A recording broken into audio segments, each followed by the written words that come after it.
Sang Batu Penjuru oleh Kiai Haji S. Ali Yasir. Selama 40 tahun Bani Israel dipimpin oleh Nabi Musa alaihi salam. Dalam masa itu mereka meninggalkan Mesir dan mengembara di belantara Sinai. Sebagian besar mati sebelum memasuki negeri yang dijanjikan, Tanah Kanaan, lihat Al-Quran Surat 2 ayat 243. Sepeninggal Musa, Bani Israel dipimpin oleh Yosua. Di bawah kepemimpinan Yosua inilah, Bani Israel berhasil menyeberangi Sungai Yordan, hingga akhirnya menduduki negeri yang dijanjikan dengan menaklukkan suku-suku asli Kanaan. Lihat Al-Quran Surat 5 ayat 23. Tanah Kanaan yang telah mereka kuasai kemudian dibagi-bagi kepada 12 suku Israel. Sebelum wafat, Yosua berpesan kepada Bani Israel agar selalu berbakti kepada Allah. Lihat kitab Yosua pasal 24 ayat 14 dan 15. Sepeninggal Yosua, Bani Israel merasa membutuhkan sosok yang dianggap dapat memimpin dan mempersatukan kedua belah suku. Maka diangkatlah Talut, putra Kisi dari suku Benyamin, untuk menjadi raja Israel yang pertama, yang dinobatkan oleh Samuel. Ini terjadi pada 1020 sebelum Masehi. Namun, penobatan ini justru menuai perpecahan, sebab sebagian kalangan tidak bersepakat, dengan alasan karena Talut berasal dari suku kecil dan miskin. Lihat Al-Quran Surat 2 ayat 246 dan 247. Di bawah bimbingan Samuel, Talut mengendalikan kerajaan Israel yang baru berdiri. Banyak musuh yang telah ditaklukkan, akan tetapi ia belum mampu membebaskan kerajaannya dari ancaman bangsa Filistin yang dipimpin oleh Jalut. Pada saat Talut membawa pasukannya untuk menyerang Jalut, ia berkata, "Sesungguhnya Allah akan menguji kamu dengan sungai, maka barang siapa minum daripadanya, ia bukanlah dari golonganku, dan barang siapa tak menikmati itu, ia benar-benar dari golonganku, terkecuali orang yang menyauk sesauk dengan tangannya." Tapi apa yang terjadi? Pasukan Israel itu meminum air sungai itu sepuas-puasnya karena kehausan. Sedangkan sejumlah kecil orang-orang yang beriman di antara mereka, tetap tidak meminum air sungai itu kecuali hanya sesauk saja sekedar untuk pelepas dahaga mereka. Setelah melewati sungai itu, orang-orang yang tipis imannya nampak mulai meninggalkan barisan, tidak berani maju ke medan peperangan untuk melawan Jalut. Sebaliknya, sebagian kecil orang-orang yang kuat imannya terus maju ke medan perang, sambil mereka berkata, kerap kali golongan kecil mengalahkan golongan besar dengan izin Allah. Dan Allah menyertai orang-orang yang sabar. Lihat Al-Quran Surat 2 ayat 249. Di medan perang mereka berdoa kepada Allah Subhanahu wa Ta'ala, "Ya Tuhan kami, tuangkanlah kesabaran kepada kami, dan kuatkanlah langkah kami, dan tolonglah kami mengalahkan kaum kafir." Al-Quran Surat 2 ayat 250. Dalam peperangan tersebut Jalut terbunuh secara ajaib oleh salah seorang tentara Talut yang muda belia, bernama Daud. Lihat Al-Quran Surat 2 ayat 251. Peristiwa ini membuat Daud seketika menjadi pahlawan, dan mengantarkannya meraih mahkota kerajaan Israel. Tidak selang berapa lama, setelah Talut meninggal dalam suatu peperangan, Daud pun kemudian dinobatkan sebagai raja di Hebron. Daud memerintah kerajaan Israel kurang lebih pada masa 1000 sampai dengan 960 sebelum Masehi. Di era Daud, kerajaan Israel mulai menapaki masa kejayaannya. Wilayahnya terbentang dari Sungai Eufrat sampai Laut Tengah. Yerusalem ditetapkan sebagai ibu kota kerajaan, dan Ibrani ditetapkan sebagai bahasa nasional mereka. Daud adalah seorang raja yang amat masyhur, ahli perang, bijaksana dan juga seorang seniman. Hal ini diuraikan dalam Quran Suci Surat 34 ayat 10-11 dan Al-Quran Surat 38 ayat 17-26. Nabi Daud dan Nabi Isa acap kali disebutkan secara khusus dalam Quran Suci. Hal ini boleh jadi karena kedua nabi tersebut menggambarkan dua aspek keluhuran Bani Israel yang berlainan. Daud menggambarkan keluhuran Bani Israel di lapangan duniawi, sementara Isa menggambarkan keluhuran Bani Israel di lapangan rohani. Baik Daud maupun Isa acap kali juga menubuatkan kehadiran Nabi Suci Muhammad Shallallahu Alaihi Wasallam, dan memuji-muji beliau dalam nubuatan mereka. Dalam salah satu nyanyian pujian kepada Tuhan, yang bisa kita dapati dalam kitab Perjanjian Lama, Daud menubuatkan kedatangan Nabi Suci Muhammad Shallallahu Alaihi Wasallam sebagai berikut. Batu yang dibuang oleh tukang-tukang bangunan telah menjadi batu penjuru. Hal ini terjadi dari pihak Tuhan, suatu perbuatan ajaib di mata kita. Inilah hari yang dijanjikan Tuhan, marilah kita bersorak-sorak dan bersukacita karenanya. Ya Tuhan berilah kiranya keselamatan, ya Tuhan berilah kiranya kemujuran. Diberkatilah dia yang datang dalam nama Tuhan. Kami memberkati kamu dari dalam rumah Tuhan. Tuhanlah Allah, Dia menerangi kita. Ikatkanlah korban hari raya itu dengan tali, pada tanduk-tanduk mezbah. Kitab Mazmur pasal 118 ayat 22-27. Nubuat tersebut diulang dan dilengkapi oleh Isa Al-Masih, Yesus Kristus, sebagaimana bisa kita dapati dalam kitab Perjanjian Baru, sebagai berikut. Belum pernahkah kamu baca dalam kitab suci? Batu yang dibuang oleh tukang-tukang bangunan telah menjadi batu penjuru. Hal itu terjadi dari pihak Tuhan, suatu perbuatan ajaib di mata kita. Sebab itu, aku berkata kepadamu, bahwa kerajaan Allah akan diambil daripadamu dan akan diberikan kepada suatu bangsa yang akan menghasilkan buah kerajaan itu. Kitab Matius pasal 21 ayat 42 dan 43. Dari dua ayat nubuat tersebut di atas, ada 5 kalimat yang menjadi isyarat tentang kedatangan Nabi Suci Muhammad Shallallahu Alaihi Wasallam, yaitu: pertama, batu yang dibuang oleh tukang-tukang bangunan. Kalimat ini mengisyaratkan dibuangnya Bani Ismail dan ibunya Siti Hajar, sedangkan yang membuangnya ialah Siti Sarah, ibunda Ishak, nenek moyang bangsa Israel. Dalam Bible ada 2 ayat yang mengisyaratkan hal tersebut sebagai berikut.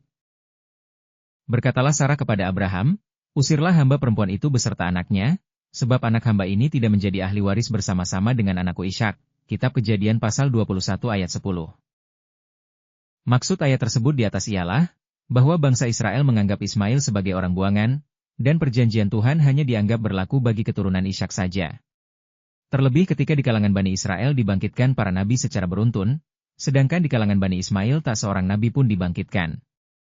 Hal ini memperkuat anggapan di kalangan Bani Israel bahwa Ismail dan keturunannya benar-benar sebagai orang buangan.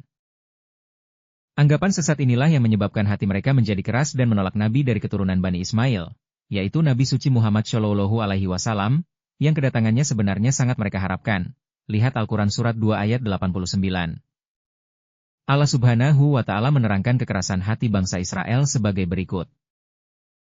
Sesungguhnya engkau akan menemukan kaum Yahudi sebagai orang yang paling keras memusuhi orang-orang yang beriman.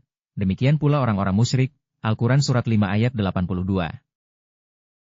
Sejarah pun menyaksikan kebenaran ayat tersebut. Sampai hari ini yang paling keras memusuhi orang-orang beriman pengikut Nabi yang dijanjikan oleh Nabi Musa alaihi salam, ialah bangsa Israel, kaum Yahudi.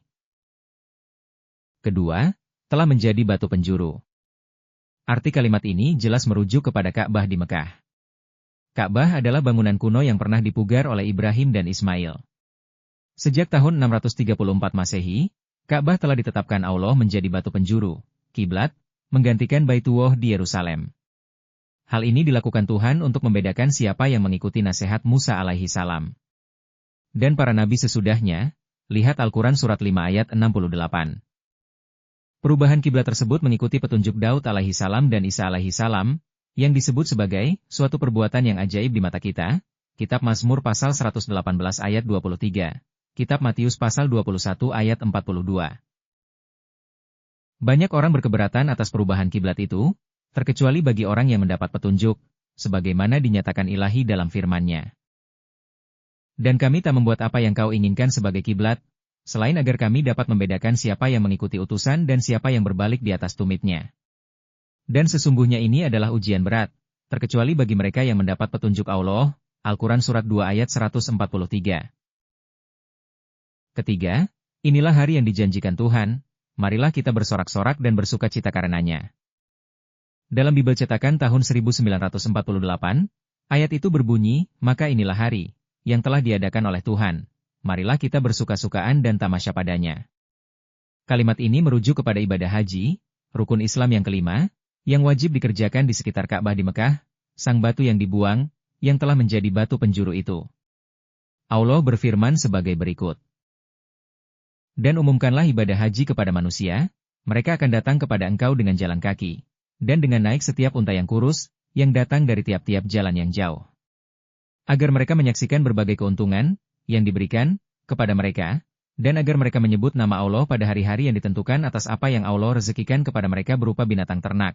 Al-Quran Surat 22 ayat 27 dan 28. Dalam nuansa, tamasya itu, para peziarah berseruan-seruan dalam kebahagiaan menyebut nama Allah, ya Tuhan, berilah kiranya keselamatan. Ya Tuhan berilah kiranya kemujuran. Kitab Mazmur pasal 118 ayat 25. Doa ini jelas merujuk pada seruan-seruan ketika tawaf dalam ibadah haji. Labbaika Allahumma labbaik, la syarika lakala baik, yang artinya, aku di sini wahai Allah, aku di sini di hadapan Dikau, tiada yang menyekutui Engkau, aku di sini di hadapan Dikau.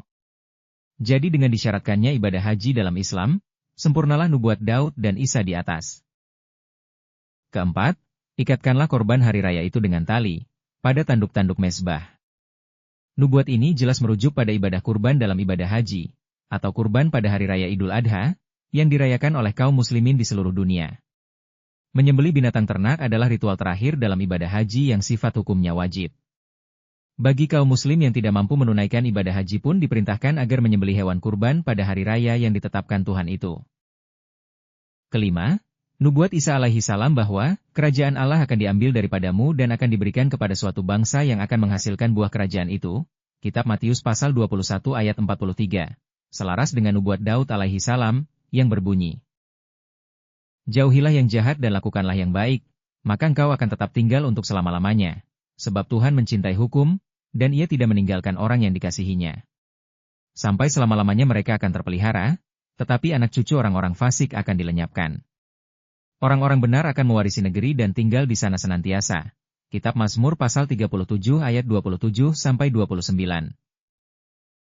Nubuat tersebut merupakan penegasan kembali dari janji ilahi kepada Ibrahim alaihi salam, yang berbunyi sebagai berikut. Berfirmanlah Tuhan kepada Abram, pandanglah sekelilingmu dan lihatlah dari tempat engkau berdiri itu ke timur dan barat, utara dan selatan, sebab seluruh negeri yang kau lihat itu akan kuberikan kepadamu dan kepada keturunanmu untuk selama-lamanya. Kitab Kejadian pasal 13 ayat 14 dan 15. Negeri yang dijanjikan itu adalah tanah Kanaan. Orang-orang benar dari keturunan Ibrahim akan mewarisi negeri tersebut. Berkuasanya orang-orang benar itulah yang dimaksud dengan berdirinya kerajaan Allah oleh Nabi Isa, Yesus Kristus. Nubuat Ibrahim, Daud, dan Isa tersebut benar-benar terpenuhi. Keturunan Ibrahim, melalui Ishak, yakni bangsa Israel, telah menguasai tanah Kanaan selama 2000 tahun. Tetapi karena mereka berbuat jahat dan fasik, atau tak menghasilkan buah, maka tongkat kerajaan Allah diberikan kepada bangsa lain, yakni keturunan Ibrahim melalui Ismail, yakni bangsa Arab. Sejak abad ke-7 Masehi, sejak era kekhalifahan Umar bin Khattab radhiyallahu anhu, sampai hari ini, bahkan sampai hari kiamat, negeri itu tetap dikuasai oleh kaum muslimin, insya Allah. Umat Islam adalah pengikut dan penerus Nabi Ibrahim alaihi salam yang setia.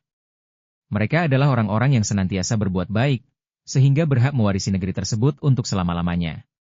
Quran Suci menyatakan, dan sesungguhnya telah kami tulis dalam kitab setelah peringatan, bahwa hamba kami yang saleh akan mewaris bumi. Sesungguhnya dalam ini adalah amanat bagi kaum yang mengabdi kepada kami. Al-Quran Surat 21 ayat 105 dan 106.